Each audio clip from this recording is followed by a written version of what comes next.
inviting me here. This is always exciting. And also keep in mind, I don't prepare anything ahead of time. This is absolutely a passion of mine. And whatever I say just sort of comes out. So, keep in mind that strategic planning like this is sort of like deer camp. What happens and what is said in deer camp stays at deer camp. So, most people start off with maybe a joke or something like that, to get everybody going, get laughing and stuff. But all I have to do is share a little bit about my life. Right now, today, we're celebrating Christmas. We're meeting over in Dubuque. And, we've already had Christmas with my parents' family, which is very traditional. We've had Christmas with my family, at home, which is, I think very fun, the typical type of Christmas and stuff. But then there's my wife's side of the family. And so we're over in Dubuque, we're celebrating Christmas, and my wife's side of the family, there always has to be a theme. So our theme for this Christmas is White Trash Christmas. So if you can imagine what I've been through the last week, we don't have a TV in my house. We haven't had one for over a decade. And so the last week, my wife has been downloading a show called My Name is Earl and making me watch that. So I don't know if you've ever seen that show, but this last week I've seen it for the first time. So when you're at home tonight having dinner, or you're sitting around watching TV, eating popcorn, think about what I'll be doing tonight. So let's take a little time and just go back before Google was a verb. Let's go back before Wikipedia replaced Britannica. And let's go back in a time before eBay made the whole world a garage sale. Raise your hands if you remember party lines. Most of you do. Raise your hands if you remember when you turned on the TV and it took 5 minutes before it showed up. Remember that? My favorite part was always turning it off at night because it glowed for 5 minutes. Remember that? It was almost like watching, fireworks. You remember the ice cube trays where you had to crank them to get the ice out? And you always left one piece in the ice cube tray so you didn't have to refill it? Remember that? They talk about the age that we live in, the age of knowledge, the age of innovation. But the age that, what's really going to define us is the age of rapid change. 20% of what you know today will be obsolete next year. 70% of the products that are manufactured today within 6 years will be obsolete. That's the time that we live in.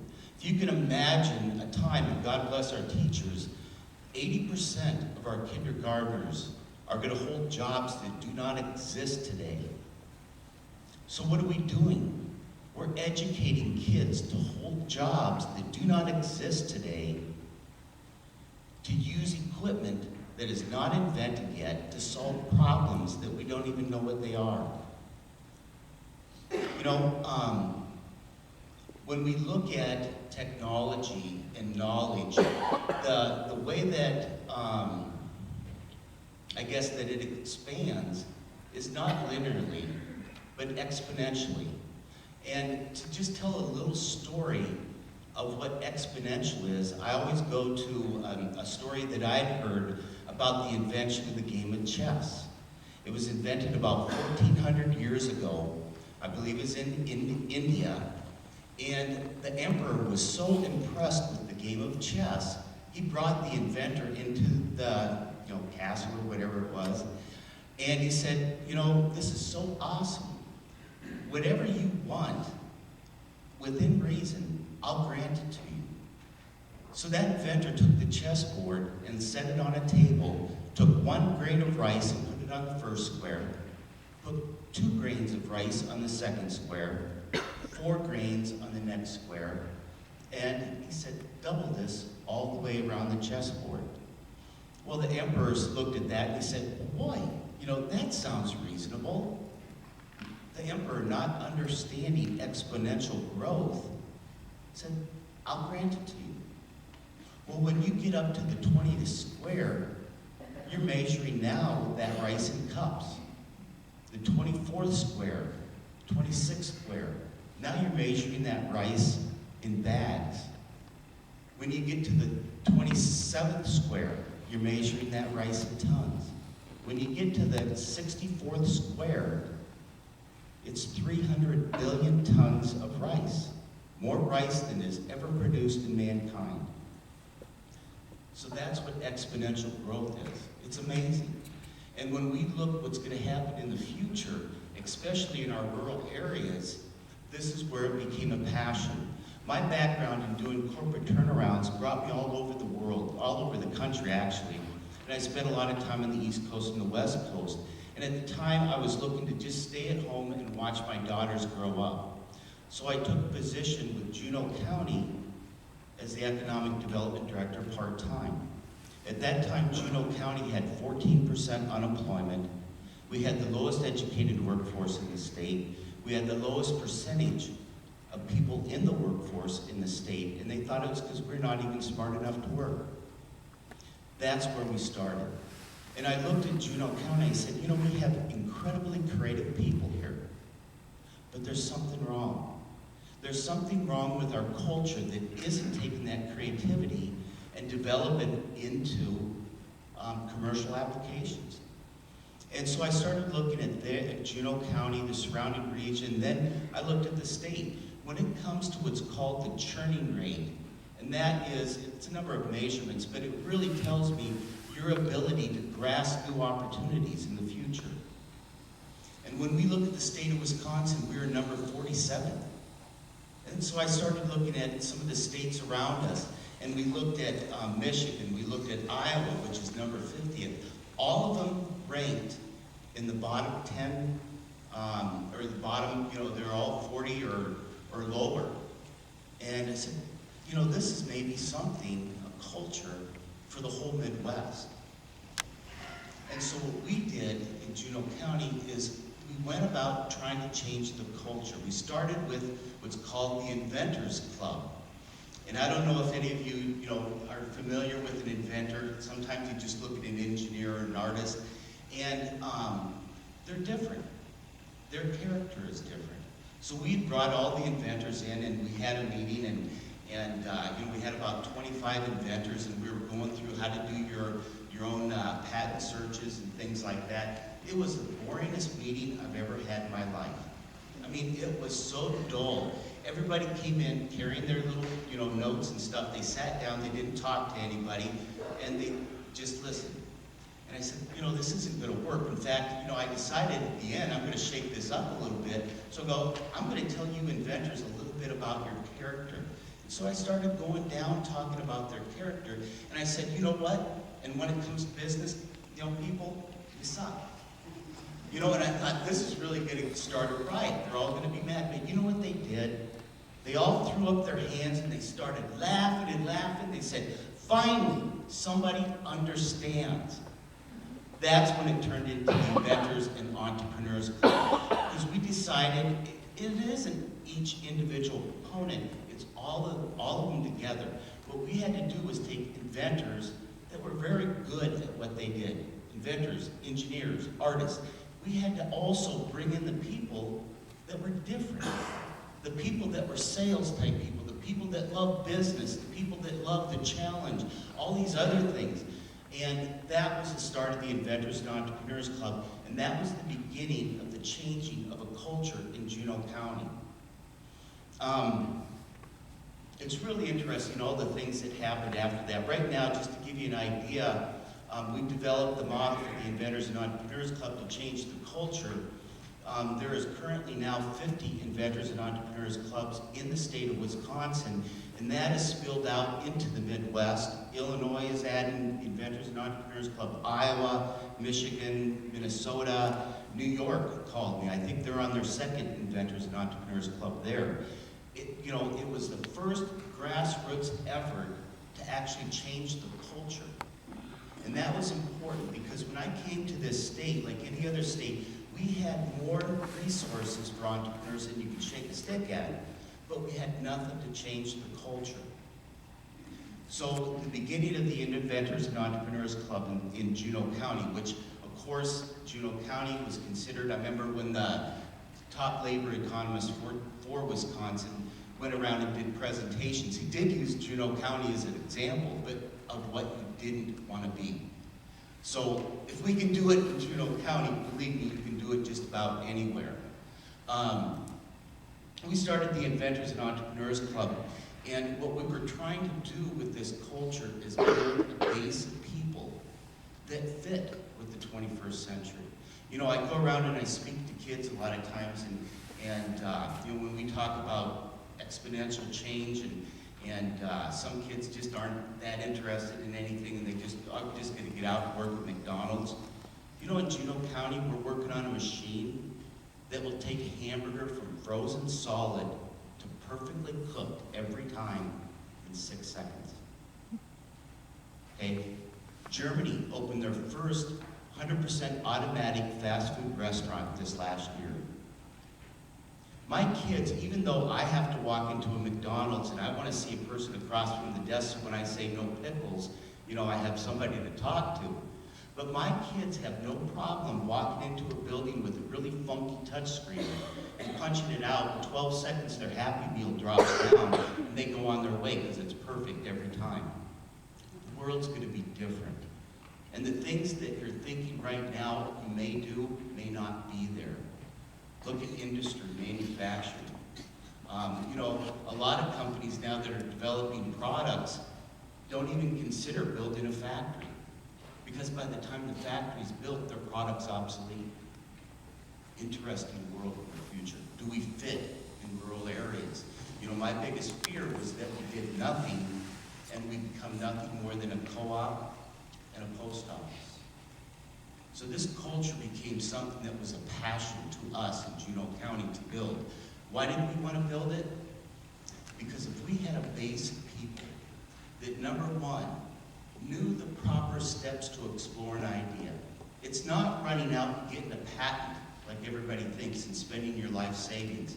That's like the 5th or the 6th step. And exploring an idea and knowing the proper steps are so important, so that you don't lose the car and the house and your life savings. And then when you also look at exploring those, taking those steps to explore that idea, look at the culture we live in right now. Does it really fit with exploring ideas? When you look at the Midwest, we fear failure in everything we got because communities are very hard on people that fail. In fact, entrepreneurship, innovation is a journey. I tell people, when you step out to make that $1 million, it's not going to be it.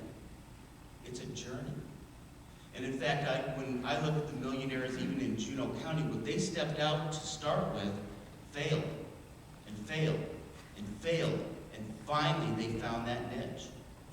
In the Midwest, because failure is such an embarrassment, we step out to explore that idea, and as we start, it doesn't work. We start to fail.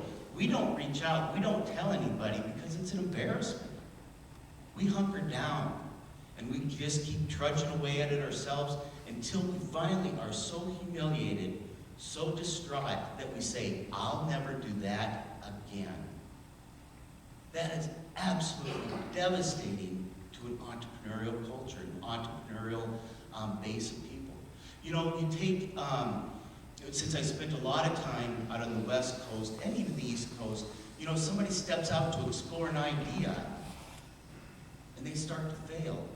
They yell to everybody out there, hey, I'm failing. Hey, I need some help here. And everybody jumps in there.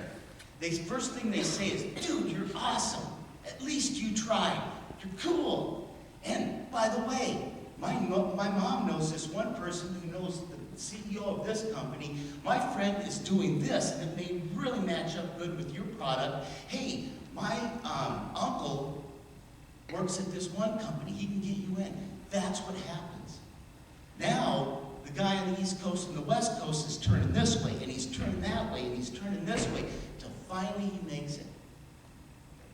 But the saddest thing is in the Midwest, as we fail and we say, I'll never do that again, we've lost one of the greatest potential that there ever were. The person that may have been,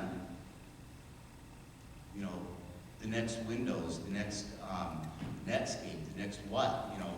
And so we had to develop, you know, something different in our culture. Number one, to know the proper steps to explore those ideas. I don't know how many times people come to me and they say, you know, I got all these ideas, but I didn't know the next step to take. You know, I had a guy, and this probably gets to the next part. First, you know, not knowing the proper steps to explore an idea. Second is bringing people together, community, to motivate each other. You know, we got one guy in our club, and his passion has always been chemistry. And he actually went to school and got his master's in chemistry, but then because life gets in the way, and that happens, got married, had kids, all of a sudden he's working. 30 years later, you know, he's at the same company, working in their chemistry lab, but he never lost his passion for chemistry. Over those 30 years, he developed a $500,000 laboratory down in his basement because his passion was to cure cancer. Okay? In order to cure cancer, he had to invent a new aldehyde, custom aldehyde. In order to do that custom aldehyde down in his basement without having toxic waste, he had to invent a new process to do it. He ended up with custom aldehydes that nobody else has been able to do in a process that doesn't have hazardous waste. And with that process, he also found out I can do these other things. He went into my office and goes, I got all these ideas. I didn't know the next step to take.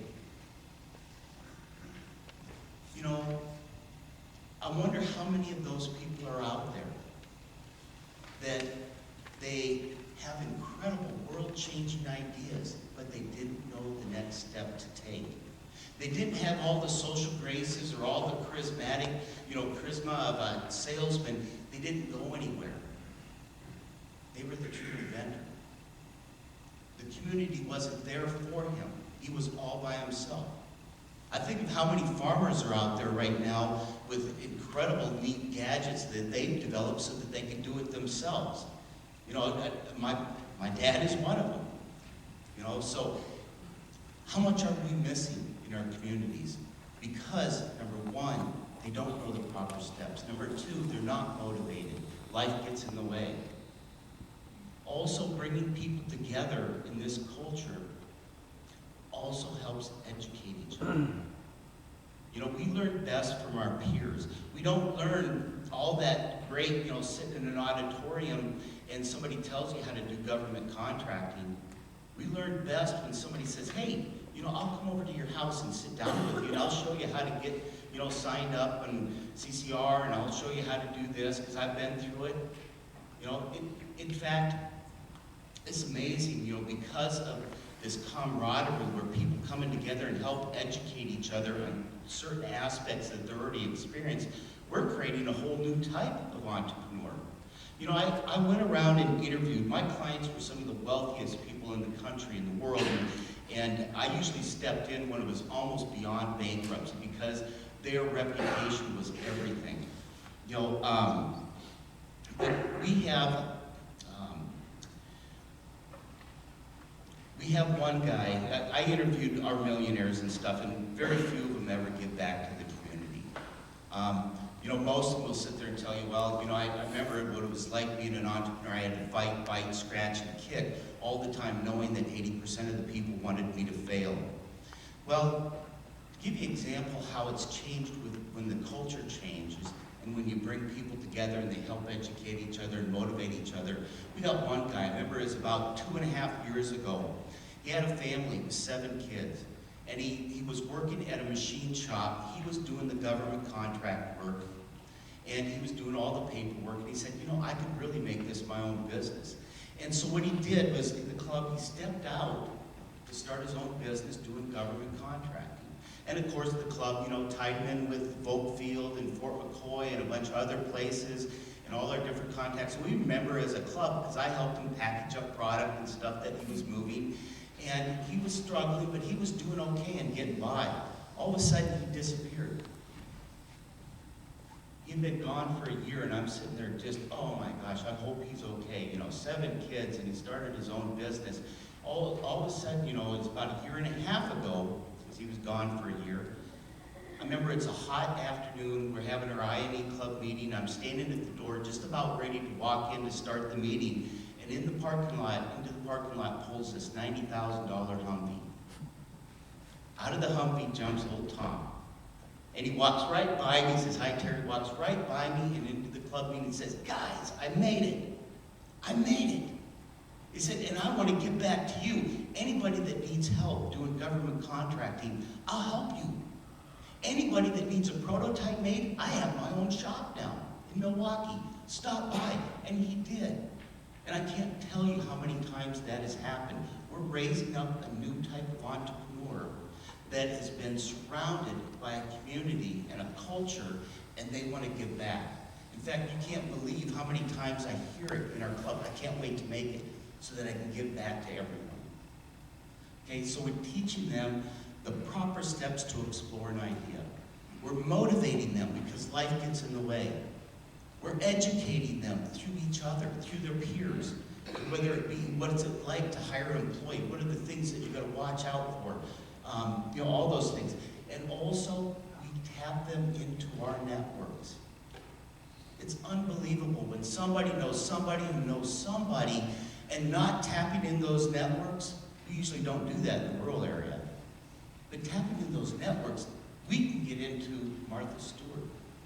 We can get into Gander Mountain. We can get into Harley Davidson. We can get into about anywhere. True story, we had a person working on free trade coffee. He needed to get a message to President Vincent Fox. This is a while back. Well, it happened to be that somebody in the club knew somebody who knew the neighbor, next door neighbor of Vincent Fox. Within 2 days, the email was being handed across the fence over to President Vincent Fox. It's amazing what networks can do. And in fact, to give you an idea of a culture, people, how do you know who really accomplished anything? Well, here's what happened in Juneau County. When I started, we were lucky to have 20 phone calls a day in and out of our office. Within a year and a half after starting the Inventors and Entrepreneurs Club, we were averaging 236 phone calls a day. We peaked at 333 phone calls in a day. That is a culture that's just a buzz. And in fact, entrepreneurship, it's naturally contagious. I mean, if you have met an entrepreneur that's even mildly successful, you're 3 times more likely to start your own business. Okay? So, if we teach people the proper steps to explore an idea, if we motivate them, if we educate them, if we tie them into our networks, and if we help them find the resources they need as soon as possible, this state is absolutely blessed with great resources for inventors, for entrepreneurs. In fact, we developed the Wisconsin Entrepreneurs Network to be that one-stop shop for inventors and entrepreneurs. Now we have a grassroots, a culture, a feeder system into these great resources. That is where the rubber hits the road. It is when we're bringing together now to our club meetings, to this culture, inventors, entrepreneurs, investors, corporations that already exist, that are looking for innovations, that have resources within. This is where the rubber hits the road. It doesn't have to be high tech either. At one of our club meetings, we always go around and we say, we want to know 3 things. First, your name, because you're important to us. Second, we want to know why you're here. What do you need? Third, if you have a talent, an expertise that you would share freely with others, let us know what it is. So a guy stands up and he says, "I sell pine cones." Everybody started to snicker just a little bit, Wow, pine cones. He goes, "I sell these pine cones that they smell really neat. People like them. This is cinnamon." And he starts to hand it around. People are sort of snickering a little bit. Wow. He goes, this is my innovation last year. I sell these pine cones. You throw them in the fire, and it comes up, different colors. The flames, they're beautiful. People really like them. And I got a few people that actually laugh. Okay? And then he goes, this is my innovation for this year. And he opens up an egg carton full of pine cones. These are porcupine eggs. Now you can hear some people laughing in the back. I go, well, how many pine cones do you sell? I sell $1.5 million worth of pine cones a year, and my sales growth is 20%. Yeah, you can imagine all the jaws just dropped, you know. And when I talk about bringing people together, it's incredible what they're able to change. You know, one of the most, I think, devastating things to most rural communities because of our culture is stagnant mom and pop retail, manufacturing. They're going nowhere. They're trying. It's making their needs and stuff, but, you know, it's going nowhere. Tie them in with the Inventors and Entrepreneurs Club. Tie them in with creative people. One person trying to keep up with the 21st century is going to be almost impossible. A community keeping up with the 21st century is possible, and it's also just absolutely exciting. What they'll share, what they'll help, what they'll develop. You know, I use the example of the Mitten Lady. Because I'm so horrible with names, I give everybody, you know, sort of the name. We got the Mitten Lady, we got the Baker Lady, we got, you know, so on and on and on. But the Mitten Lady came to the club, and she was making these mittens. She invented her own little weave. She was only buying Wisconsin wool from farms that she knew. I mean, she was making these mittens, and she was selling them locally for $12.50 a pair. She was what we call a starving artist. She didn't know her real market. That's what the club was going to teach her, and other people within the club, and other people within the club that had expertise in other areas, from internet to global to all kinds of things. And you know what we ended up, what the Mint Lady ended up being? Her market wasn't local. Her market was the world. They weren't buying the mittens to keep warm. They were buying the Mint Lady, her own invented weave. Wisconsin wool, and she knew the places where the wool came from. She now sells those mittens for $85.50 a pair worldwide and can't make enough. She has a sustainable business now. You know, we have a guy that started his business, simple little thing, nothing exciting. He was going to do home inspections, and he was going to step right out there and put everything he had for 1 month worth of radio advertisements. And the club said, oh boy, that's, you know, that may not work very good for you. We don't even know if that's your market and stuff. So the club talked to him about it and came up with ideas. Hey, why don't you go to the newspaper? Because you know so much, and this stuff we really want to know. Tell us, you know, in the newspaper, you know, what do you do every season? What should you be looking for in your house? So we went to the newspaper and said, do you mind if I write an article about things that you should, you know, do every season with your home? And the newspaper said, yes, we would like that. Do you mind? Can we put your name after your article? And would you mind also, could we get your picture and the name of your company? The day he started his business, he was known as the expert. The day he started. That came from the club. These are people working together to create great ideas.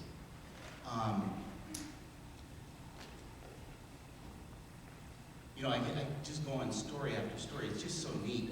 You know, I even think of a time that we live in. You don't have to have a doctorate degree. I mean, you could be a dropout from school, and if you have a passion for something, you can become a billionaire. You know, we got a guy by the name of Brian.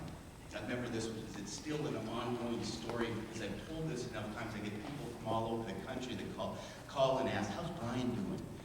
Brian, when he got out of school, he didn't know what he wanted to do. So he got a job at a local tractor supply and repair place, and they had him working on pumps, fluid pumps. Well, Brian, working on these pumps, really thought this was cool. He liked it. And he started looking at the designs, and he started looking at how they worked, and Brian started designing his own pump. He saw things that others couldn't see, including engineers, like true centrifugal force and different things like that. With the advent of the internet, information is incredible. In fact, the internet has gone to the point where it's not you going out searching for information. You tell the internet what you want, and it'll find you. It'll find you on your cell phone. It'll find you on any way to let you know there's new information in the world of what you're looking for. It's amazing. So anyway, Brian is looking at the internet. He's going to the library. He's getting books. And Brian came up with this neat design. And of course, Brian, being a true inventor, went to some places, some engineers, corporations, and tried to ask them, could you just check my calculations to see if I'm on the right track? Nobody paid